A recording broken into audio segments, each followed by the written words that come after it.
আচ্ছা, চলেন শুরু করা যাক। আমাদের আজকে লেকচার 12 প্রপার্টিস অফ ম্যাটার বা পদার্থের গাঠনিক যে ধর্মটা আছে সেই পদার্থের গাঠনিক ধর্ম আমরা পড়ছিলাম। গতদিনে আমি পুরোপুরি পড়াইছি আপনাদেরকে ইয়ং এর গুণাঙ্ক, আর কিছু নিয়ে কাজকর্ম করি নাই। আজকে অ্যাকচুয়ালি ইয়ং এর গুণাঙ্কর পরে সেকেন্ড যে গুণাঙ্কটা আছে আয়তন গুণাঙ্ক, এবং থার্ড যে গুণাঙ্ক বাল্ক মডুলাস বা মানে হচ্ছে শেষ থার্ড যে গুণাঙ্ক সেটা হচ্ছে মডুলাস অফ রিজিডিটি বা কৃন্তন গুণাঙ্ক। এই দুইটা গুণাঙ্ক পড়বো, পয়সনের অনুপাত পড়বো, আর এই রিলেটেড যত ঝামেলা আছে ঝামেলাগুলো করব। সুতরাং আজকের ক্লাসে বাকি গুণাঙ্কগুলো নিয়ে টানাহেঁচড়া করবো ইনশাল্লাহ। চলেন শুরু করা যাক। শুরু করব হচ্ছে আমরা আয়তন গুণাঙ্ক বা বাল্ক মডুলাস দিয়ে। আয়তন গুণাঙ্ক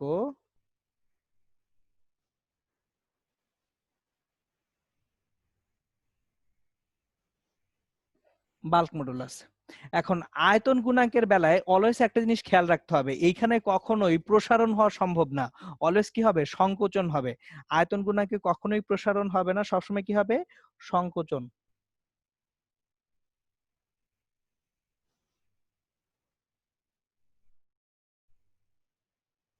মানে আমি, আচ্ছা, স্কুইজ না লিখে শ্রিঙ্কিং লিখি, বেটার।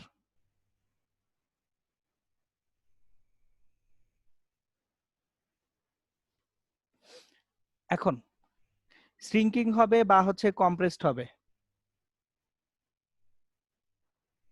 সো কম্প্রেশন বা সংকোচন হবে। এখন আপনারা এটা পড়ছেন কিভাবে, যে ধরেন কোন একটা গোলক যদি থাকে, এই গোলকের ইনিশিয়াল ভলিউম যদি ভি হয়, গোলকটাকে চারপাশ থেকে যদি আমরা পুশ করি, চারপাশ থেকে পুশ করলাম, ফলে গোলকটার ভলিউম কি হবে? কমে আসবে। তাহলে গোলকের ভলিউম যদি ডেল ভি পরিমাণ কমে, আমার তাহলে আদি আয়তন ভি, আয়তন সংকোচন ডেল ভি, তাহলে একক আয়তনে যে সংকোচন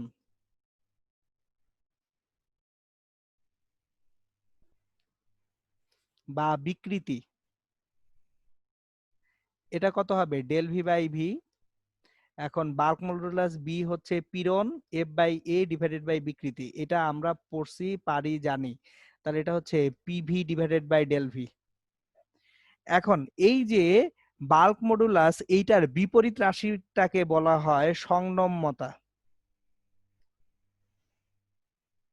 বা কম্প্রেসিবিলিটি।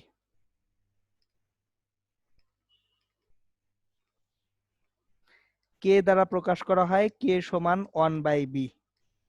এখন কিছু জিনিসপত্র মনে রাখতে হবে এমসিকিউ এর জন্য। একটা বস্তুর আয়তন যত সংকুচিত হতে পারবে, ধরেন ডেল ভি এর পরিমাণ বাড়তেছে, তাহলে কি তার বি কমে আসবে না? যে বস্তু যত বেশি সংকুচিত হবে, যে বস্তু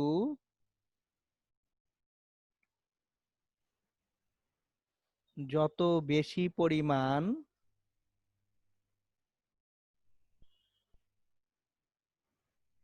সংকুচিত হবে,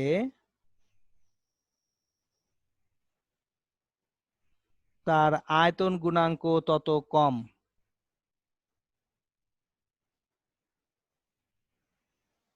আর সংনম্যতা তত বেশি।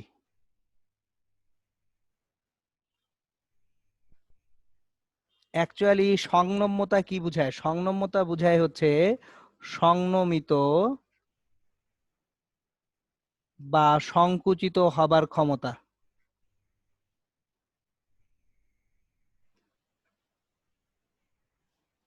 একটা বস্তু কতটুকু সংনমিত হবে বা সংকুচিত হবে, তার যে ক্ষমতা, এটাকে বলা হচ্ছে আপনার কম্প্রেসিবিলিটি বা কে।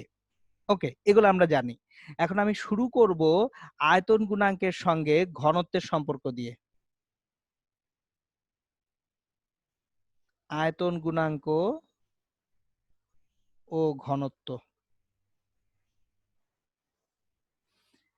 একটা জিনিস খেয়াল করেন, একটা বস্তুকে চাপ দেওয়া হলে যদি আমি এক্সটার্নালি বস্তুটাকে বাইরে থেকে চাপ দেই, সেক্ষেত্রে যে কোনো বস্তুর আপনার আয়তন কমে।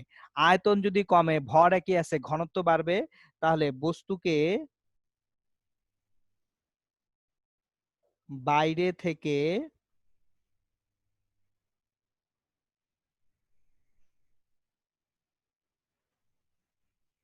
চাপ প্রদান করা হলে আয়তন কমে, আর আয়তন কমলে ঘনত্ব অলওয়েজ কি হবে? বাড়বে। এখন এই যে ঘনত্বটুকু বাড়তেছে, এটা আমরা কিভাবে ডিটারমিন করব, কিভাবে নির্ণয় করব? ধরেন একটা বস্তু সাধারণ অবস্থায়, এটা সাধারণ অবস্থায় তার আয়তন হচ্ছে ভি, স্বাভাবিক আয়তন ভি, স্বাভাবিক আয়তন ভি। এখন আপনি বস্তুটাকে যদি চাপ প্রয়োগ করেন, চারপাশ থেকে পি পরিমাণ চাপ প্রয়োগ করলেন, সো আপনি চারপাশ থেকে পি পরিমাণ চাপ প্রয়োগ করার কারণে আয়তনটা কমে গেল। ধরেন এখানে আপনি পি পরিমাণ চাপ দিয়েছেন, আয়তন কমে গেছে ডেল ভি পরিমাণ। তাহলে ডেল ভি পরিমাণ যদি আয়তন কমে, এইখানে যে ডেল ভিটা, এই ডেল ভি পরিমাণ আয়তন কমছে, তাহলে নতুন আয়তন কত? ভি মাইনাস ডেল ভি নতুন আয়তন, ডেল ভি পরিমাণ আয়তন কমে।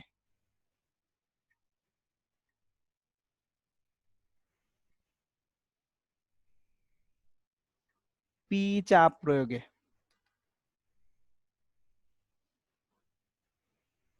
তাহলে ভি মাইনাস ডেল ভিটা হচ্ছে পরিবর্তিত আয়তন।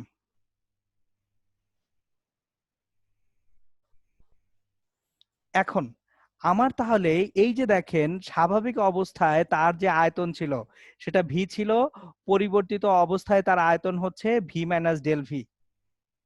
সুতরাং এই জিনিসগুলোকে যদি আমরা নিয়ে এখন কাজ করি, আমার স্বাভাবিক ঘনত্ব এবং পরিবর্তিত ঘনত্বের মধ্যে সম্পর্ক স্থাপন করব। তাহলে স্বাভাবিক ঘনত্ব যদি রো হয়ে থাকে, রো সমান এম বাই ভি, আর পরিবর্তিত ঘনত্ব rho prime equals to M by V prime. এখন V prime equals to V minus del V. So একটা জিনিস দেখি, ভি প্রাইম যদি ভি মাইনাস ডেল ভি হয়, আমি ভি দ্বারা ভাগ করে দিতে পারি, অথবা এম সমান রো ভি লিখতে পারি, এম সমান rho into V, V minus del V. So V দিয়ে ভাগ করে দিলে rho divided by 1 minus del V by V হবে। আবার বি সমান কি পাইছিলাম? পিভি বাই ডেল ভি পেয়েছিলাম। So del V by V equals to P divided by B. So rho divided by 1 minus P divided by B, বা rho divided by 1 minus P into K, কারণ 1 by B equals to K. So এটাই হচ্ছে আয়তন গুণকের সঙ্গে কার সম্পর্ক? ঘনত্বের সম্পর্ক। So যদি আপনাকে কোনো ম্যাথ দেওয়া হয়, যে খুব সিম্পল একটা ম্যাথ করি আমরা, কোশ্চেন, সীসার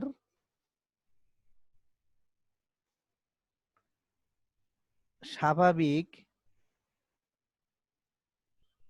ঘনত্ব 11.2 গ্রাম পার কিউবিক সেন্টিমিটার, কত চাপ প্রয়োগে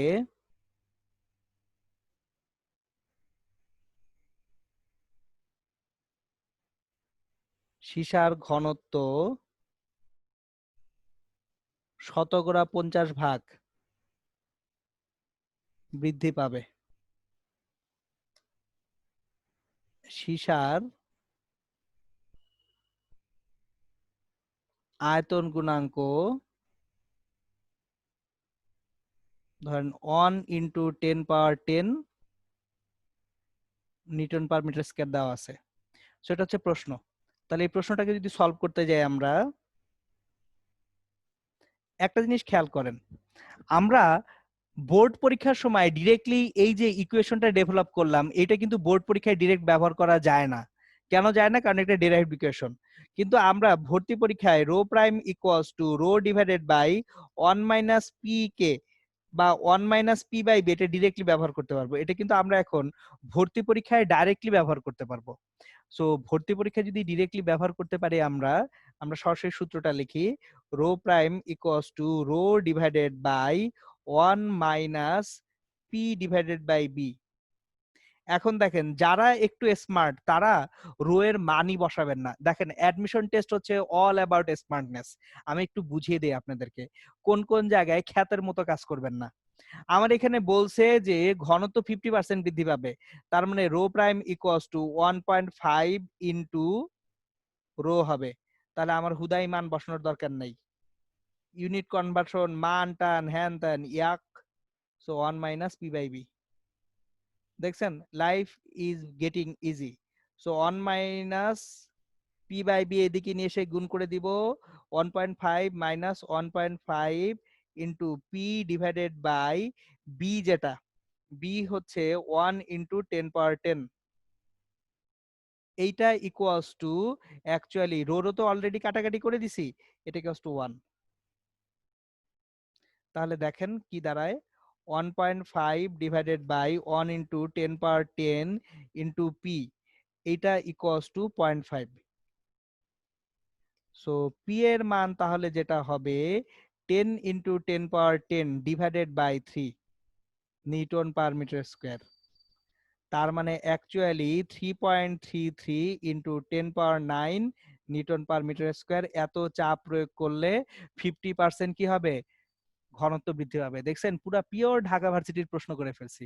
এটা অ্যাকচুয়ালি বুয়েট ভর্তি পরীক্ষার প্রশ্ন ছিল, কিন্তু একটু দেখেন ডাটাকে চেঞ্জ করে দিলে ক্যালকুলেটর ছাড়া, একটু বুদ্ধিমান যদি কেউ হয় তার জন্য এটা ক্যালকুলেটর ছাড়া প্রশ্ন।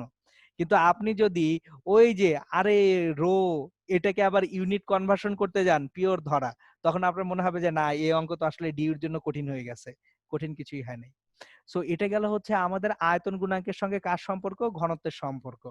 নেক্সট আমরা আসব হচ্ছে পরের যে গুণাঙ্কটা, এটা হচ্ছে এটার অ্যাকচুয়ালি অনেকগুলা নাম আছে, বাংলায় অনেকগুলা নাম আছে, আমি সবগুলা নাম লিখবো। একটা হচ্ছে কৃন্তন, পীড়ন বা মোচড়, ব্যাবর্তন, আকার, কাঠিন্য, 1 2 3 4 5 6 আরেকটা নাম আছে দৃঢ়তার গুণাঙ্ক। সো অনেকগুলা বাংলা নাম কিন্তু ইংরেজি নাম একটাই। সো ইংলিশ ভার্সনে এখানে সুবিধা, মডুলাস অফ রিজিডিটি। ক্রিন্তন গুণাঙ্ক দিয়ে অ্যাকচুয়ালি আমরা এটা পড়ছি, আমি শুধুমাত্র ওভারভিউটা দিয়ে যাব যে কোনো একটা আয়তাকার ঘনবস্তুর একটা সারফেসকে ফিক্সড রেখে যদি আরেকটা সারফেসকে নড়ানো সরানো যায়, এই যে নিচের সারফেসটা ধরেন ফিক্সড আছে, ফিক্সড রেখে উপরের সারফেসটাকে যদি আমি সরিয়ে দেই, উপরের সারফেসটাকে সরিয়ে দিচ্ছি, উপরের সারফেসটাকে আমি যদি সরাই একটা বল প্রয়োগে, সে যদি এক্স পরিমাণ সরে এই উচ্চতার কারণে, এই এক্সটাকে বলা হয় ক্রিন্তনের দিকে আপেক্ষিক সরণ। ক্রিন্তনের দিকে আপেক্ষিক সরণ। তাহলে ক্রিন্তন গুণাঙ্ক ইটা হবে F by A divided by X by H, যেখান থেকে F H by A X আসে। আবার আমাদের এইখানে এই যে এক্স বাই এইচ, এই এক্স বাই এইচ কে আবার ট্যান থিটা লেখা যায়। তাহলে eta equals to F by A tan theta লেখা যায়। অ্যাগেইন থিটা খুব ক্ষুদ্র হলে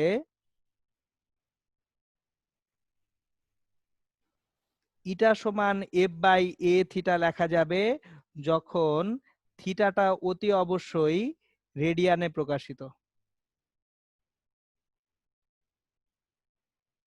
থিটা যদি রেডিয়ানে প্রকাশিত হয় তখন ঘটনাটা এরকম হবে। এই হচ্ছে ক্রিন্তনের একেবারে ডিটেইলস।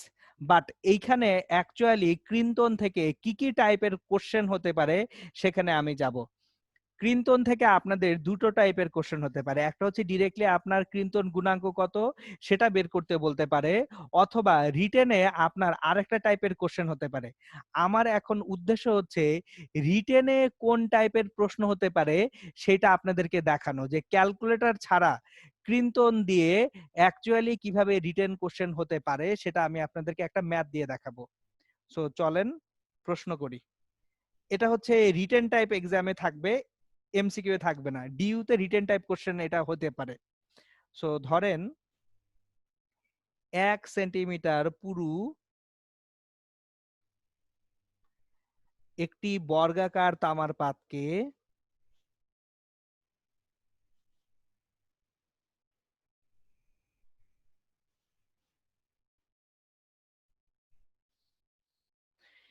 এক 1000 কিলোগ্রাম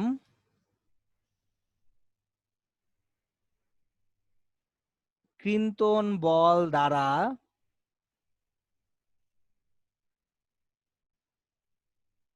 রম্বস আকারে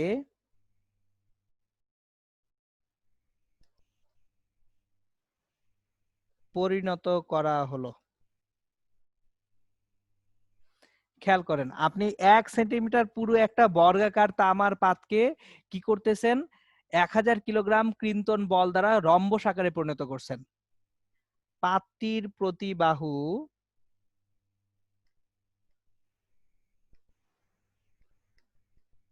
10 সেন্টিমিটার, 4 সেন্টিমিটার ব্যবধানে দুটি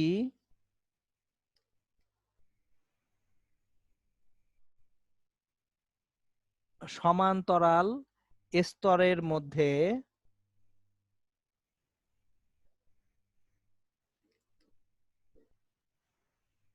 ক্রিন্তনের দিকে আপেক্ষিক সরণ 98 ইন্টু 10⁻⁻5 সেন্টিমিটার হলে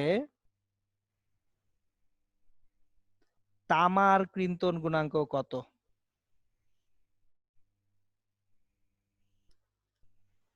তামার ক্রিন্তন গুণাঙ্ক কত? সো প্রশ্নটা আমরা তাহলে দেখে ফেললাম। এখন খেয়াল করেন, ডাটা দেখেই ভিড়মি খাবেন না। ডাটা দেখে শুধু শুধু অ্যাডমিশন টেস্টের এটাও একটা বড় জিনিস, আপনারা ডাটা দেখে অনেক সময় ভিড়মি খেয়ে যান, সর্বনাশ, ইহা তো মনে হয় হবে না, ছেড়ে দিই। সো অ্যাকচুয়ালি একটা জিনিস খেয়াল করেন, আমার এইখানে ডাটাটা দেখে মনে হচ্ছে আরে যে সব ডাটা এটা ক্যালকুলেটর ছাড়া মেবি হবেই না, কিন্তু মজার জিনিস হচ্ছে এটা পিওর ক্যালকুলেটর ছাড়া একটা ম্যাথ। আপনার এই ম্যাথটা কোথায় পাবেন আমি বলে দিচ্ছি, মানে উদ্ভাস ওমেগা দুইটারই লেকচার শিটের মধ্যে দেখবেন এই ম্যাথটা একটা কমন ম্যাথ, দুইটা লেকচার শিটে এই ম্যাথটা দিয়ে রাখছে। এবং মজার বিষয় হচ্ছে এই ম্যাথটা ক্যালকুলেটর ছাড়াই করা যায়। সো আমি ম্যাথটা এখন করব। দেখেন, আমার একটা বর্গাকৃতির তামার পাত, সো আগে বর্গাকৃতির তামার পাতটা দেখি। ধরেন ঘটনাটা হচ্ছে এরকম, আমি একটা বর্গাকৃতির তামার পাত আঁকবো। ধরেন এখানে একটা বর্গাকৃতির তামার পাত আছে।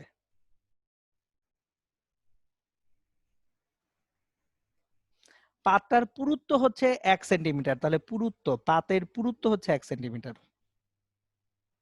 এই যেটা হচ্ছে পুরুত্ব, পুরুত্বটা কত? 1 সেন্টিমিটার। পাতের পুরুত্ব 1 সেন্টিমিটার। আর পাতের ফেজ গুলো কয় সেন্টিমিটার করে? 10 সেন্টিমিটার করে। এটা 10 সেন্টিমিটার, এটাও কত? 10 সেন্টিমিটার। এখন দেখেন, আপনি যদি একটা বল দেন, এখানে একটা বল দেন, এফ মানের একটা বল দিচ্ছেন, এফ মানের একটা বল দিচ্ছেন, এই বল দেওয়ার কারণে এই পাতটা একটু যদি এই বর্গটা সরে যায়, বর্গটা অল্প একটু সরে গেলেই সে কি রম্বস হয়ে যাবে না?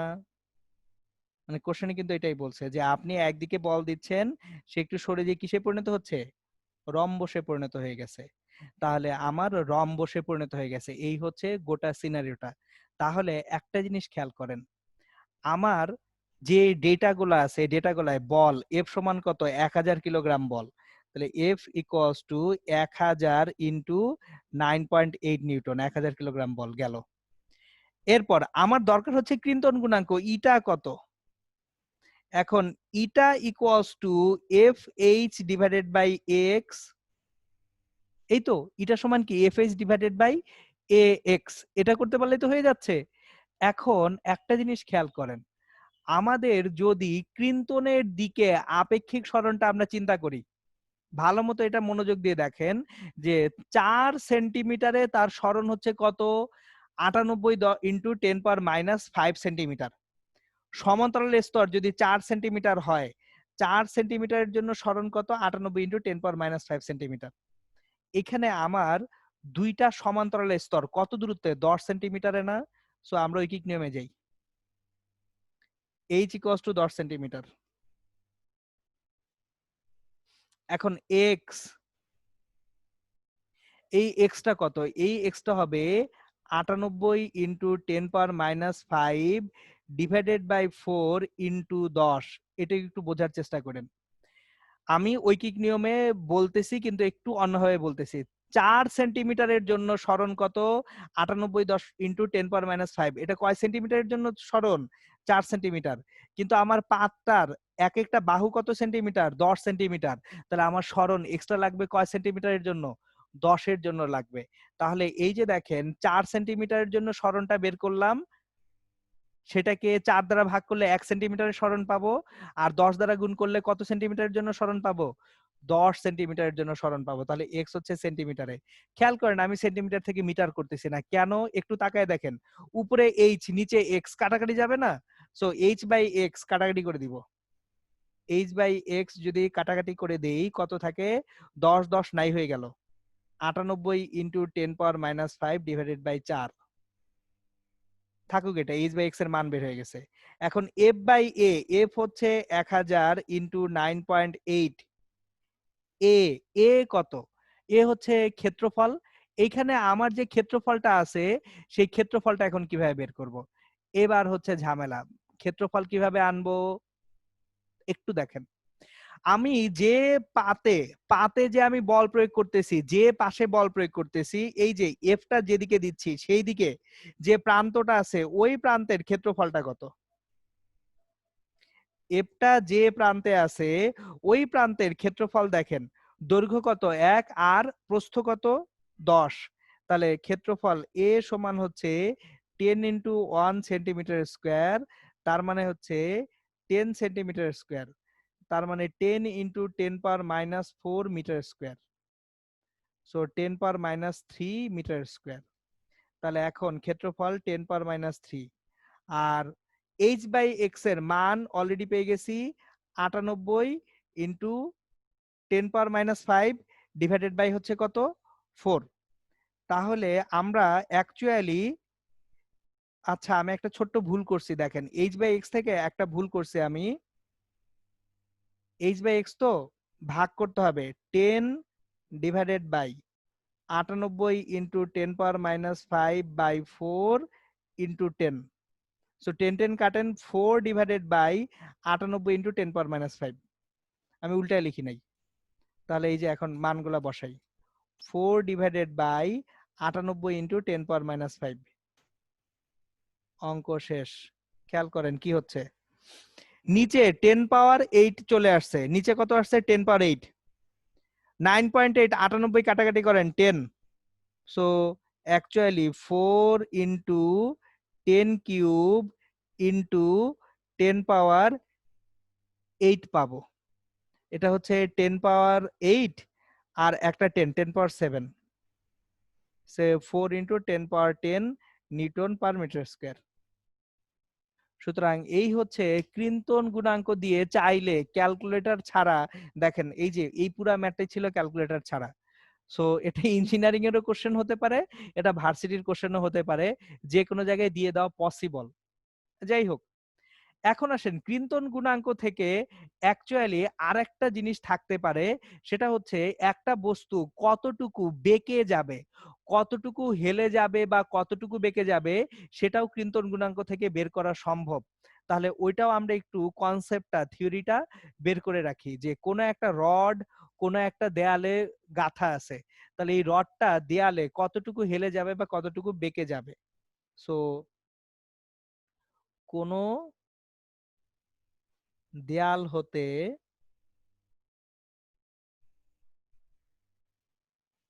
কোনো রড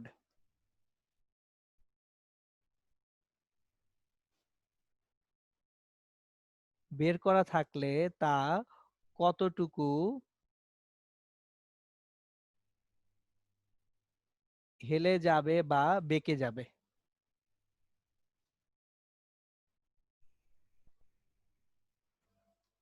কনসেপ্টটা আগে একটু খেয়াল করি। ধরেন এটা একটা দেয়াল, দেয়ালের ভিতর থেকে একটা রড বের করে আনছি, এই যে রডটা বের করে নিয়ে আসলাম।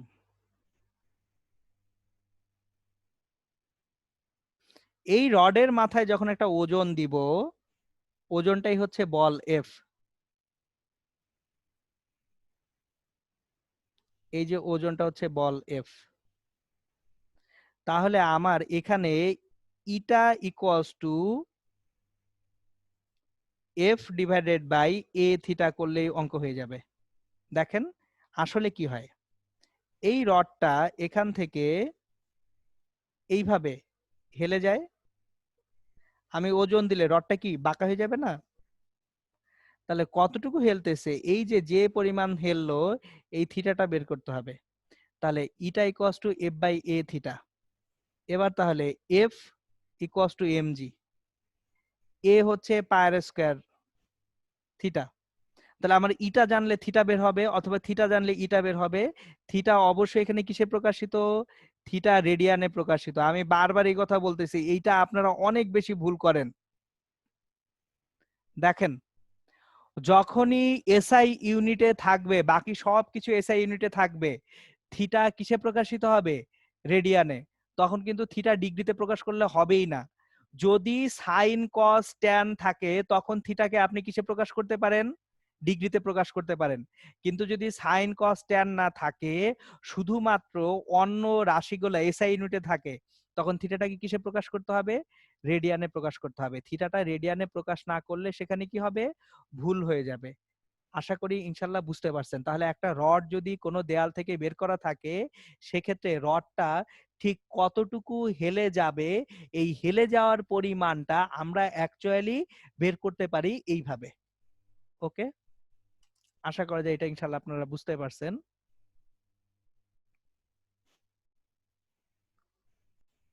আমরা তাহলে অ্যাকচুয়ালি ক্রিন্তন বা হচ্ছে মডুলাস অফ রিজিডিটি পুরোটা শিখে ফেললাম। নেক্সট আমি যেখানে যাব সেটা হচ্ছে কৃত কাজের হিসাব নিকাশ গুলায় যাব। আমার এখন কাজ হচ্ছে এই কৃত কাজের যে হিসাব নিকাশ গুলো আছে, সেই কৃত কাজের হিসাব নিকাশ গুলা কিরকম ভাবে হয় সেটা করা এবং দেখা। তো আমরা এখন কৃত কাজের হিসাব নিকাশ গুলা দেখব।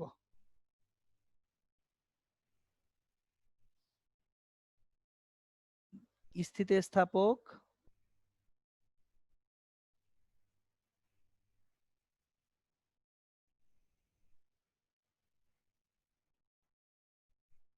গুণাঙ্কের জন্য কৃত কাজ।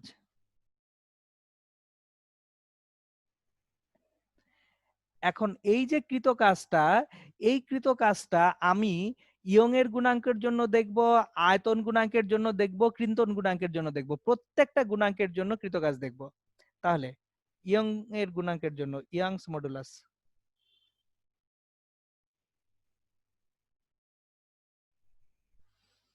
এইখানে টোটাল ওয়ার্ক ডান ডাব্লিউ যেটা ছিল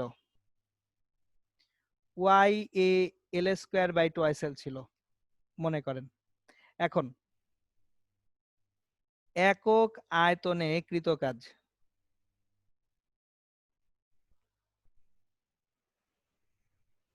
you equals to W divided by A এল।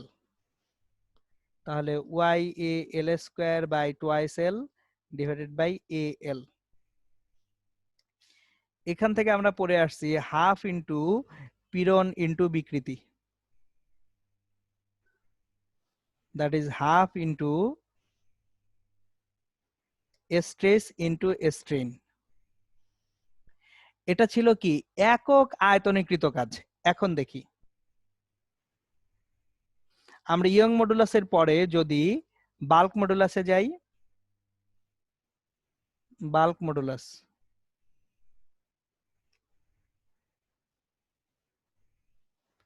এখানেও একক আয়তনে কৃত কাজ,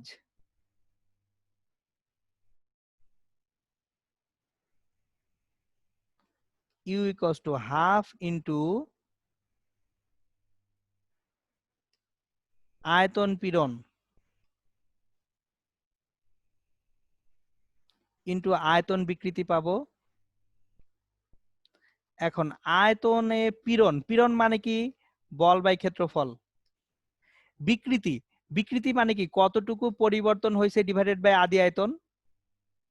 এখন একটা জিনিস খেয়াল করেন, এটা হচ্ছে একক আয়তনে কৃত কাজ ছিল। এবার আমার তাহলে মোট কৃত কাজ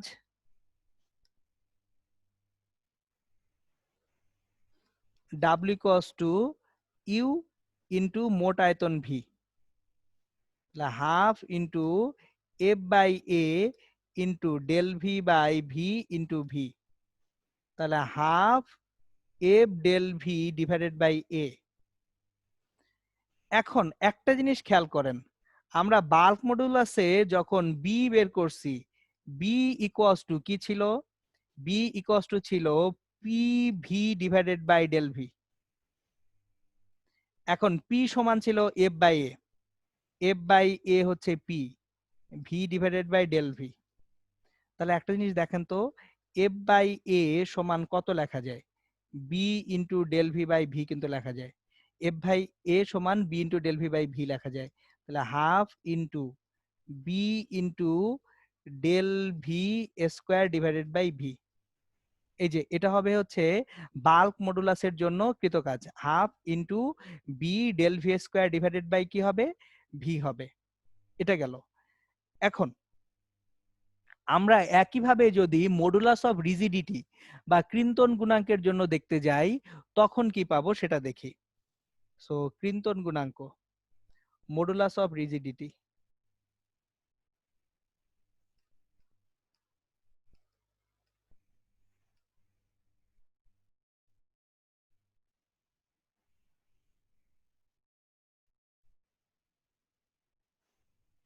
এইখানে একক আয়তনে যে কৃত কাজ হবে,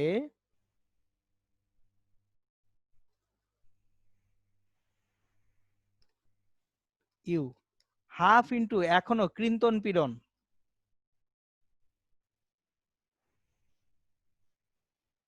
ডিফরমেশনের জন্য যে স্ট্রেস, আর হচ্ছে ক্রিন্তন বিকৃতি।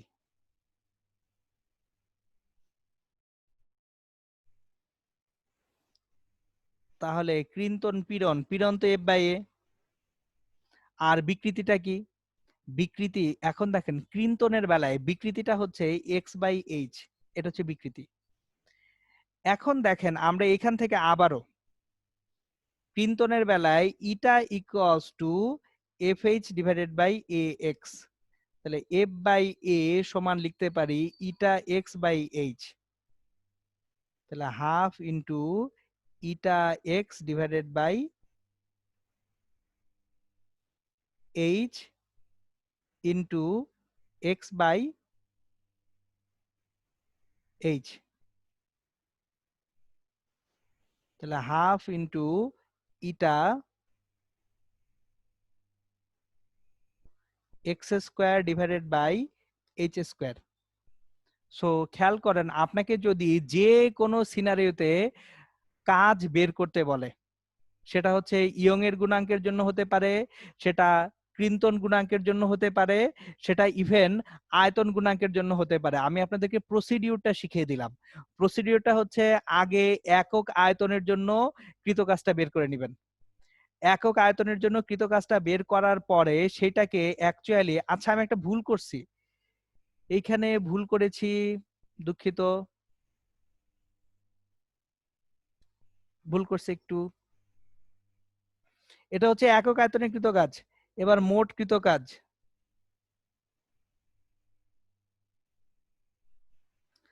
W equals to U into V, তাহলে ইউটা হচ্ছে half into F by A into X by H into আয়তন ভি, ভি হচ্ছে অ্যাকচুয়ালি এখানে থাকুক আয়তন ভি।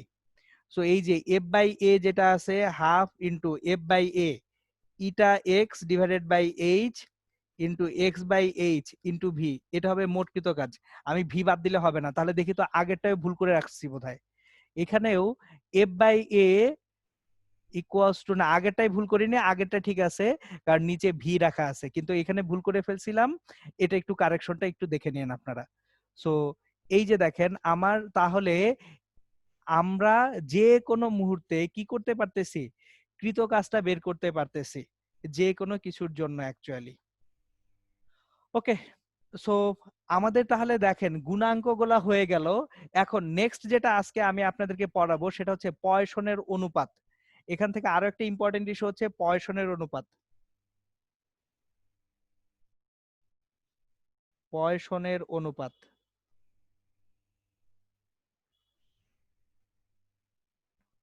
সিগমা ইকুয়ালস টু পার্শ্ব বিকৃতি বাই দৈর্ঘ্য বিকৃতি।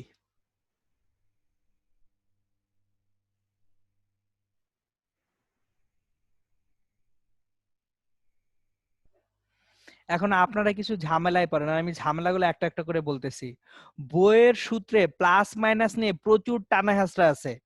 আপনারা পয়সনের অনুপাত যখন বের করবেন শুধু মানটা বের করবেন, এই প্লাস মাইনাসের টানা হেঁচড়ায় আইসেন না। আবার বলতেছি, আমরা যখন সিগমা বের করব আমরা অনলি কি দেখব, মানটা দেখব। আমরা এখানে প্লাস মাইনাস নিয়ে টানা হেঁচড়া করব না। আমি এটা বুঝিয়ে বলি আপনাদেরকে। ধরেন আপনার এইটা একটা সিলিন্ডার,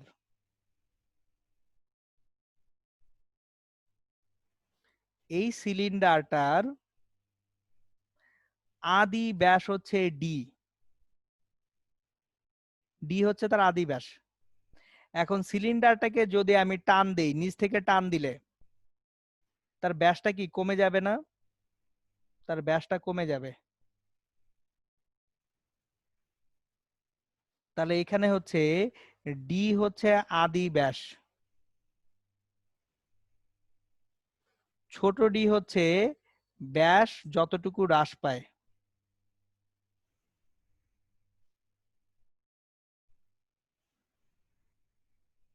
তাহলে পার্শ্ব বিকৃতি ডি বাই ডি। আর দৈর্ঘ্য বিকৃতি, ধরেন দৈর্ঘ্যটা এখানে এল পরিমাণ বেড়ে গেছে, আর আদি দৈর্ঘ্যটা হচ্ছে এখানে বড় এল, তাহলে ছোট এল বাই বড় এল।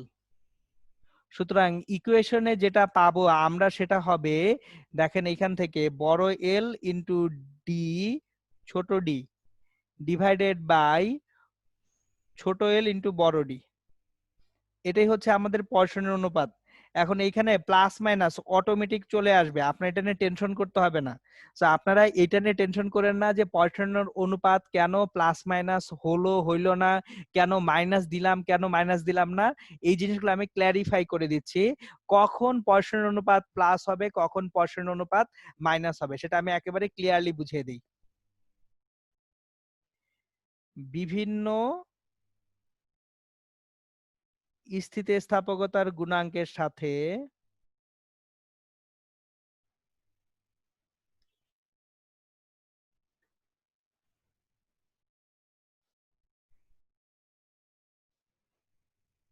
পয়সনের অনুপাতের সম্পর্ক।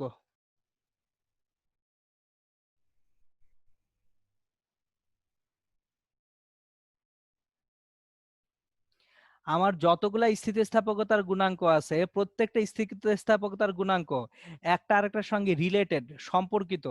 সো আমার এই পয়সনের গুণাঙ্কের সঙ্গে এদের যে সম্পর্কটা, এই সম্পর্কটা আমরা অ্যাকচুয়ালি বের করতে চাই। তাহলে পয়সনের অনুপাতের সঙ্গে যদি আমরা সম্পর্কটা বের করতে যাই তখন কি হবে দেখেন। আমার এইটা অ্যাকচুয়ালি ডিরেক্টলি সূত্র হিসেবেই দেওয়া আছে, আমি সূত্র থেকে কি কি জিনিসপত্র আসতে পারে সেটা শিখাবো। y equals to 3b 1 minus 2 sigma equals to 2 eta 1 plus sigma. এটা হচ্ছে ইয়ং এর গুণাঙ্ক, আয়তন গুণাঙ্ক এবং পয়সনের অনুপাতের মধ্যে সম্পর্ক। এখন একটা জিনিস দেখেন, কখনোই কোনো গুণাঙ্ক ঋণাত্মক হতে পারে না। ওয়াই বি বা ইটা এরা কেউ ঋণাত্মক হতে পারবে না। তাহলে ওয়াই বি বা ইটা যদি ঋণাত্মক না হতে পারে সেক্ষেত্রে দেখেন 1 minus 2 sigma must be greater than 0, তার মানে 1 greater than 2 sigma or 2 sigma less than 1 or sigma less than half। একইভাবে 1 plus sigma must be greater than 0, তার মানে হচ্ছে 1 গ্রেটার দ্যান মাইনাস সিগমা, তাহলে সিগমা লেস দ্যান, আচ্ছা sigma greater than minus 1 directly clear হয়ে যায়, এত ঝামেলা করার দরকার নেই। Sigma greater than -1। তাহলে পয়সনের অনুপাতের যে মান সেটা পাচ্ছি -1 less than sigma less than half. এখন কোনটা কখন হবে সেটা আমি লিখে দিচ্ছি। দেখেন, আপনি যখন ইয়ং এর গুণাঙ্ক নিতে যাচ্ছেন, ইয়ং এর গুণাঙ্কের বেলায় যদি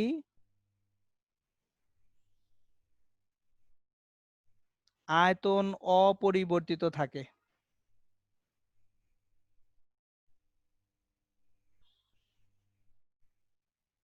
ইয়ং এর গুণাঙ্ক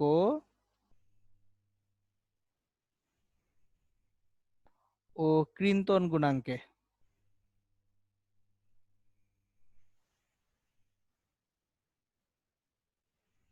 আয়তন যখন অপরিবর্তিত থাকবে, যেটা ঘটে ইয়ং এর গুণাঙ্ক এবং ক্রিন্তেন গুণাঙ্কে, এই ক্ষেত্রে অ্যাকচুয়ালি সিগমার মানটা প্লাস হবে না মাইনাস হবে, সেটা দিয়ে আমি শুরু করব। সো আয়তন যদি অপরিবর্তিত থাকে, যেটা হয় ইয়ং এর গুণাঙ্কে এবং ক্রিন্তন গুণাঙ্কে, তখন সিগমাটা কিরকম হবে দেখেন। আয়তন অপরিবর্তিত রাখতেছেন, আয়তনের কোনো পরিবর্তন হচ্ছে না, তাহলে একটা বাড়লে আরেকটা কমতেই হবে, তাহলে তখন সিগমা অবশ্যই নেগেটিভ বা ঋণাত্মক হবে। তার মানে আপনার ইয়ং এর গুণাঙ্ক এবং ক্রিন্তন গুণাঙ্কে সিগমার মানটা কি আসবে? ঋণাত্মক আসবে। আর যদি আয়তন পরিবর্তিত হয়,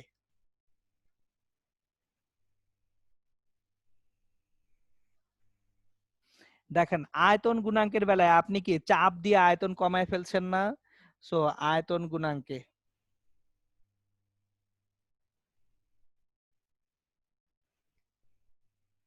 চাপ দিয়ে আয়তন কমিয়ে ফেলা হয়,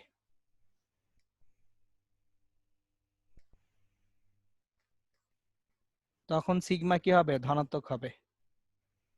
তাহলে সিগমার ভ্যালু কিভাবে বের করব এবং সিগমা কখন কি হবে সেটা কিন্তু কমপ্লিটলি আমি আপনাদেরকে শিখিয়ে দিলাম।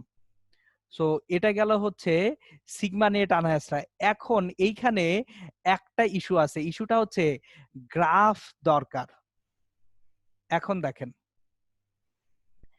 আপনার আমি একটা ম্যাথ করাবো আপনাদেরকে, এখন একটু ডিফারেন্ট একটা ম্যাথ করাবো।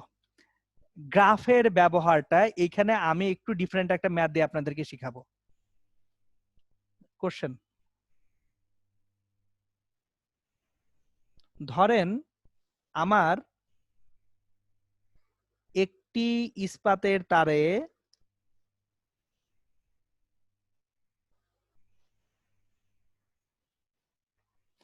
আমি যদি T1 বল প্রয়োগ করি,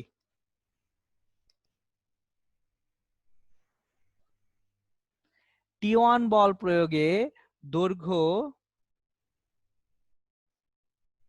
L1 এবং T2 বল প্রয়োগে দৈর্ঘ্য L2 হয়। খেয়াল করেন, T1 বল প্রয়োগে দৈর্ঘ্য হবে L1, T2 বল প্রয়োগে দৈর্ঘ্য হবে L2। কোনো বল প্রয়োগ না করলে তারের দৈর্ঘ্য কত হবে? কোনো বল প্রয়োগ না করলে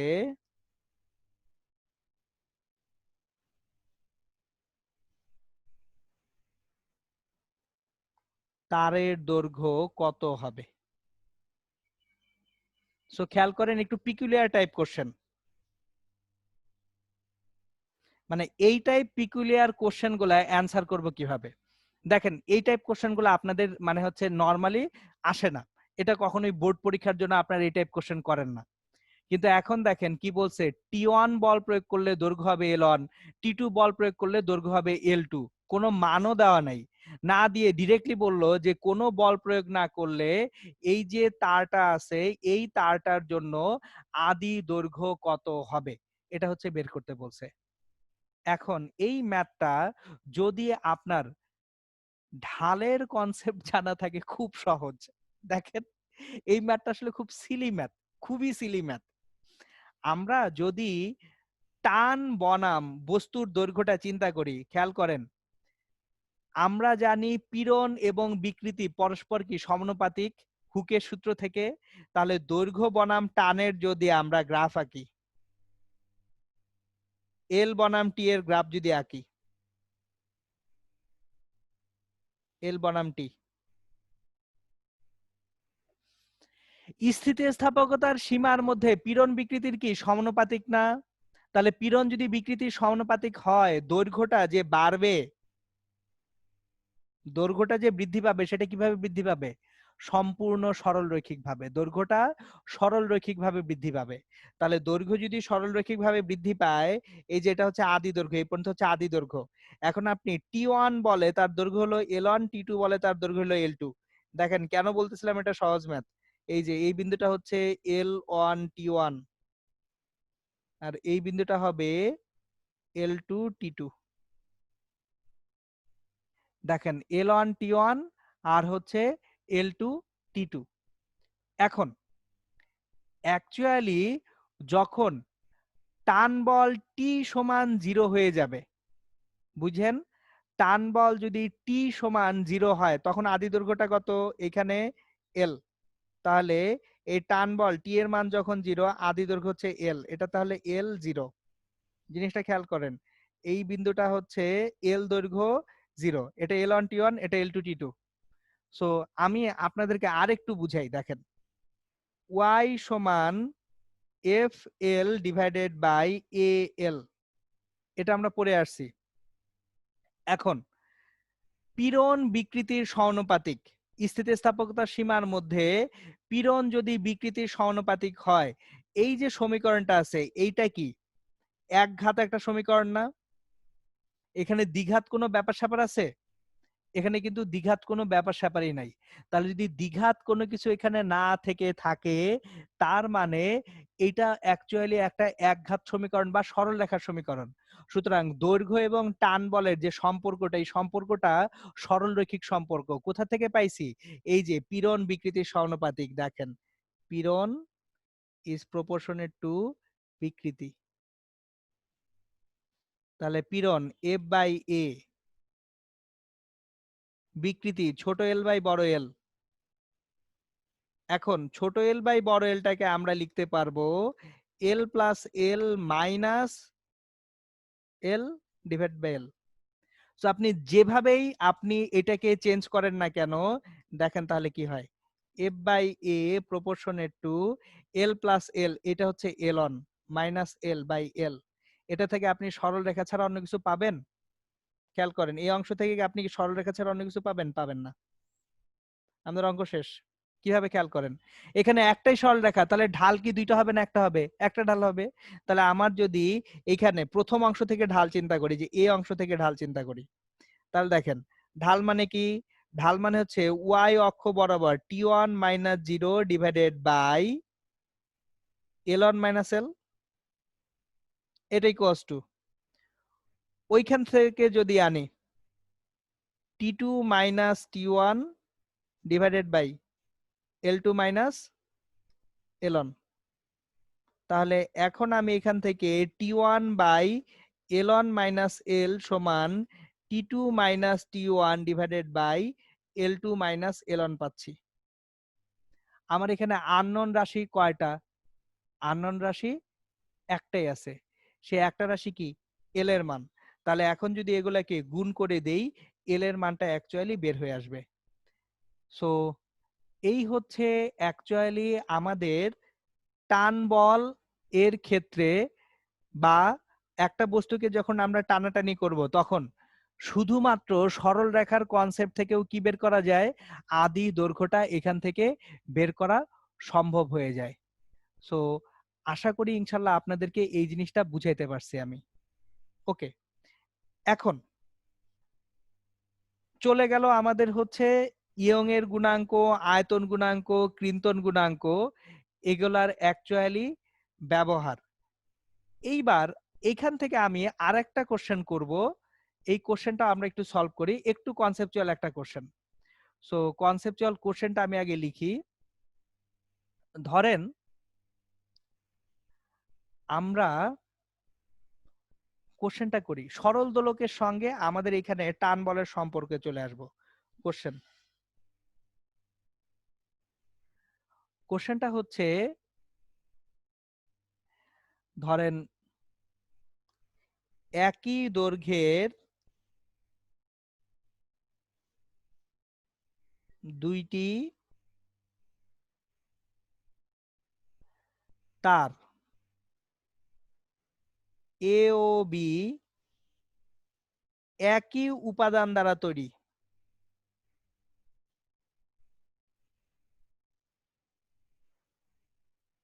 একই দৈর্ঘ্যের দুইটা তার কিন্তু একই উপাদান দ্বারা তৈরি। তার দ্বয়ের ব্যাস যথাক্রমে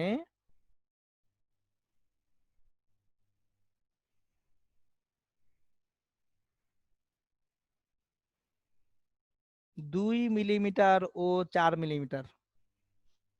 তার দুইটার ব্যাস 2 মিলিমিটার এবং 4 মিলিমিটার, এটা দেওয়া আছে।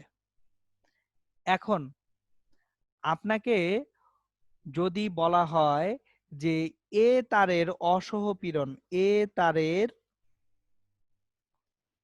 অসহপীড়ন মানে ব্রেকিং স্ট্রেস, অসহপীড়ন হচ্ছে ব্রেকিং স্ট্রেস, এটা দেওয়া আছে 1.5 into 10⁻8 newton per metre square, এটা দেওয়া আছে। এখন তার দুটিকে একটি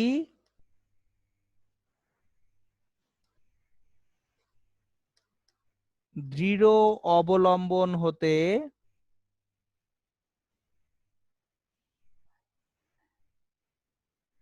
একই পরিমাণ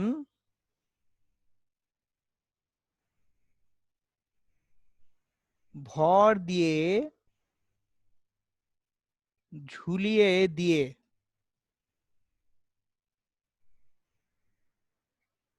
সরল দোলকের ন্যায়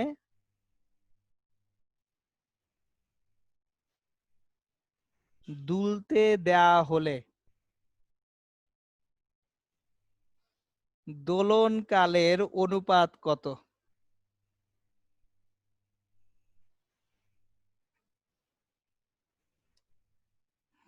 আপনারা বলতেই পারেন স্যার আপনারা তো খারাপ কেন, খেয়াল করেন কোশ্চেনটা দেখেন। আমি একই দৈর্ঘ্যের দুইটা তার নিছি এ ও বি, একই উপাদান দ্বারা তৈরি এরা। তার দ্বয়ের ব্যাস দেওয়া আছে যথাক্রমে 2 মিলিমিটার এবং 4 মিলিমিটার। এ তারের অসপীড়ন দেওয়া আছে, আর অ্যাকচুয়ালি খেয়াল করেন এ তারের যেটা অসপীড়ন হবে বি তারের অসপীড়ন কত হবে, ভালো মতো খেয়াল করেন, ব্যাস কি আলাদা না? আমি আপনাদেরকে কনসেপচুয়ালি গত ক্লাসে খুব ভালো মতো এটা বুঝাইছি। তারের যদি প্রস্থচ্ছেদ চেঞ্জ হয়ে যায় তাহলে অসপীড়নে কি হয়ে যাবে? চেঞ্জ হয়ে যাবে। তারের প্রস্থচ্ছেদ চেঞ্জ হলে অসপীড়নে কি হবে? চেঞ্জ হবে। যে তার যত বেশি মোটা সে তত বেশি কি নিতে পারবে? বল নিতে পারবে। সো এখন এ তারের অসপীড়ন দেওয়া আছে এবং তার দুইটাকেই একই দৃঢ় অবলম্বন হতে একই পরিমাণ ভর দিয়ে ঝুলিয়ে দিয়ে সরল দোলকের ন্যায় দুলতে দেওয়া হয়েছে। তাহলে দোলন কালের অনুপাত কত হবে সেটা বের করতে বলা হয়েছে। সো এটা হচ্ছে কোশ্চেন। এখন আসেন এখানে আমরা দোলন কালের অনুপাতটা কিভাবে বের করব। কোশ্চেনটা কিন্তু দেখেন দেখে অনেক বড় একটা কোশ্চেন মনে হচ্ছে এবং এই কোশ্চেনটায় কনফিউজড হওয়ার যথেষ্ট জায়গা আছে। এখন আমরা অ্যাকচুয়ালি এই তারদ্বয় দোলনকাল কিরকম ভাবে চেঞ্জ হবে সেই দোলনকালের অনুপাত বের করতে হবে। চলেন আমরা দোলনকালের অনুপাত বের করি। অ্যান্সার